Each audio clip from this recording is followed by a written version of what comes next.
వరి పండించుకున్న విషయాన్ని తెలంగాణ ప్రజలు మర్చిపోయినారని అనుకుంటున్నారా? మరి ఈనాడు మీకోసం కష్టమైన బరువైన 500 రూపాయల బోనస్ తోని ఈరోజు వడ్లు కొనుగోలు చేయడమే కాదు, ఆ వడ్లను బియ్యంగా మార్చి 3,48,00,000 మంది పేదలకు సన్న బియ్యాన్ని అందించే కార్యక్రమాన్ని మన ప్రభుత్వం ముందుకు తీసుకెళ్తున్నది కదా. ఈ రకంగా ఆనాడు రైతు బంధు అన్నాడు, 10,000 రూపాయలు ఎకరాకి అన్నాడు.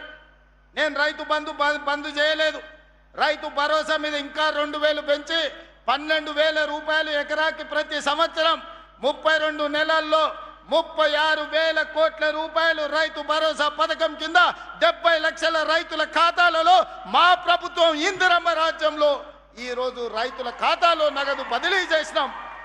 నేను సవాల్ విసురుతున్న చంద్రశేఖరరావు గారికి, నీ జిల్లా గడ్డ మీద నుంచి రా, శాసనసభలో చర్చిద్దాం. రైతుల కోసం మేము చేసిన మేలు ఏందో, మీరు చేసిన అన్యాయం ఏందో ఈరోజు మాట్లాడదామని నేను అంటున్నా. అదేవిధంగా ఆనాడు 1,00,000 రూపాయల రుణమాఫీ అన్నాడు, 4 విడతలు అన్నాడు, అసలు ఇస్తా అన్నాడు, మిత్తి ఇస్తా అన్నాడు. 2 సార్లు ముఖ్యమంత్రి అయినా 6 లక్షల రూపాయల రుణమాఫీ చేయలేదు.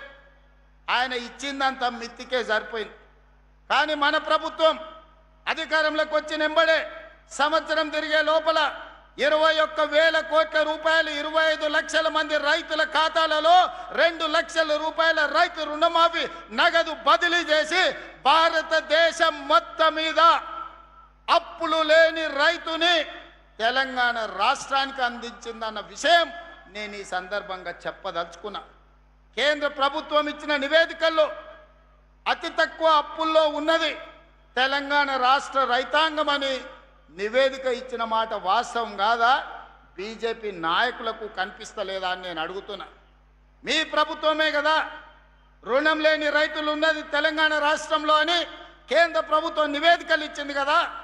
బీజేపీ నాయకులు అది చదువుకుంటే రైతుల కోసం మన ప్రభుత్వం చేసిన మేలు ఏందో ఈనాడు కళ్ళకు కట్టినట్టుగా కనిపిస్తుంది. అందుకే ఇవాళ ఉచిత కరెంట్ అయినా, పండించిన పంట కొనుగోలైనా, సివిల్ సప్లైస్ కార్పొరేషన్ ఇంతకుముందు ఉత్తమ్ కుమార్ రెడ్డి గారు నాతో పంచుకున్నారు. 32 నెలల్లో తెలంగాణ రైతాంగం పండించిన పంట వడ్లకు 90,000 కోట్ల రూపాయలు చెల్లించినాం. ఎంత జగ్గన్న, నువ్వు మళ్ళీ చెప్పాలి. 32 నెలల్లో రైతులు పండించిన వడ్లకు ఉత్తమ్ కుమార్ రెడ్డి గారు 90,000 కోట్ల రూపాయలు పేద రైతుల ఖాతాలో నగదు బదిలీ చేసిండు.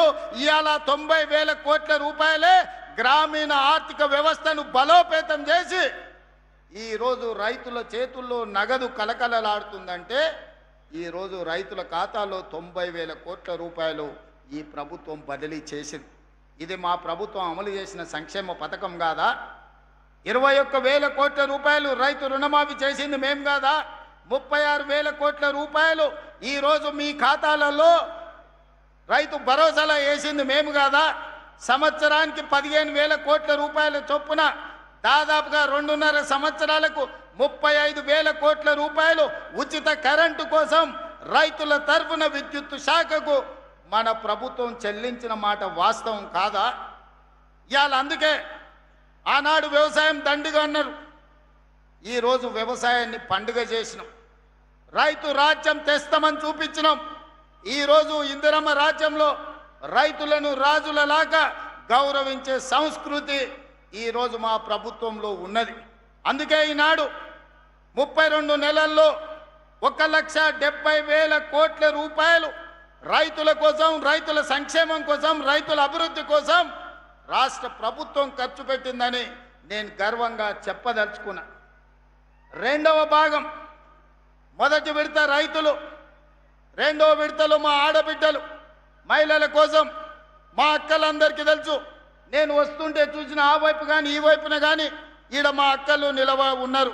అక్క పాలపిట్ట చీర కట్టుకున్న వాళ్ళందరూ ఒక్కసారి నిలబడు అక్క. నేను మా జగ్గన్నకు మా అందరికీ చూపించదలుచుకున్నా.